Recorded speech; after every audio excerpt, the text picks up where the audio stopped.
Hi, boys and girls. Today's learning goal is I can ask and answer questions when I read a text. You should have already heard your teacher read A Chair for My Mother, or maybe you've scanned it and listened to the story. I'm going to use this story to show you ways I ask and answer questions from a text to help me better understand what I'm reading. For example, in the beginning of the story on this page where it talks about the mom and how she pays Josephine for her hard work, I noticed that it says, I put half of my money into the jar.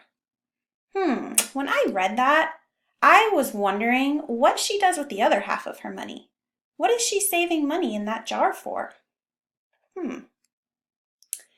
As we went through the story, towards the middle of the part of the book, when they're talking about the big fire, like right here, I was thinking, wow, I wonder how that fire started. Did anyone get hurt? I know from the text that they lost a lot of furniture.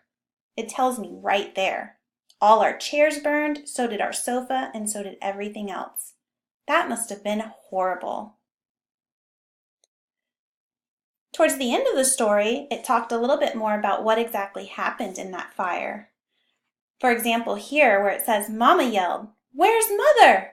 I yelled, "Where's my grandma?"